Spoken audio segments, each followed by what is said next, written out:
This area in here is showing some distortion in the layers of the retina that are, again, the early stages or changes that we see in macular degeneration. Macular degeneration is a disease that affects the back portion of the retina and is the leading cause of untreatable vision loss and legal blindness in people over 55 that are living in the Western world. Dr. William Ulakovic is an optometrist at Harborview Optometry, and he has seen many cases of macular degeneration. This is a picture or a model representing the back of the retina. This is the rods and cones of the retina, and this is the part where the blood vessels are at the bottom. And these are healthy pictures. These are starting to show some blood vessels growing up closer to the retina, and this is a hemorrhage actually in the back of the retina that would be indicative of the wet form of macular degeneration. 80% of patients have dry macular degeneration, which normally does not have a significant effect on vision. The other 20% have wet macular degeneration, which accounts for 80% of severe vision loss. But with new technology, there is hope.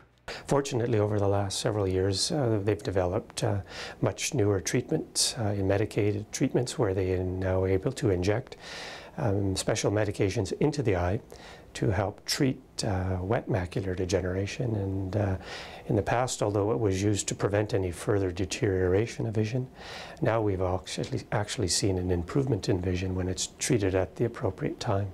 Research has shown that a family history of macular degeneration, whether it's one of your parents or a sibling, increases the chances of you getting the disease by 2 to 3 times. For anyone who has parents with macular degeneration, if they happen to be in their 50s or 60s and not experiencing any problems, I would certainly recommend that they have and obtain an eye examination. We know for a fact that smokers who continue to smoke, even when they know they have macular degeneration, will have a progression of their disease.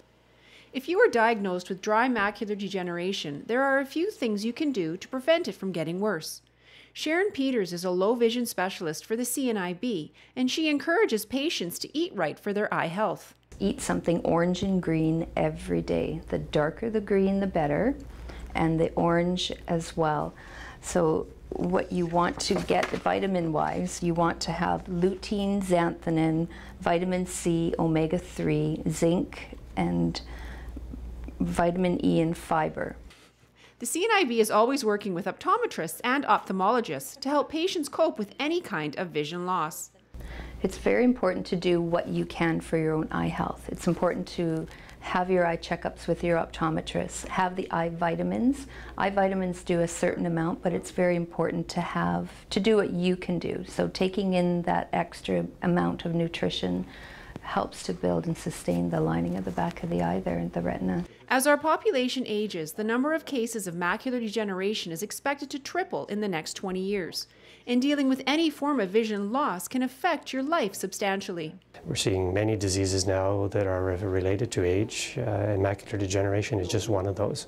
So I think people are living longer, they like to be healthy, and they like to be independent as long as they can. And I think by ensuring that they have their eyes examined on an annual basis to make sure that their eyes and their vision are going to last them as long as they need to. Reporting in Thunder Bay, I'm Janice Gummison.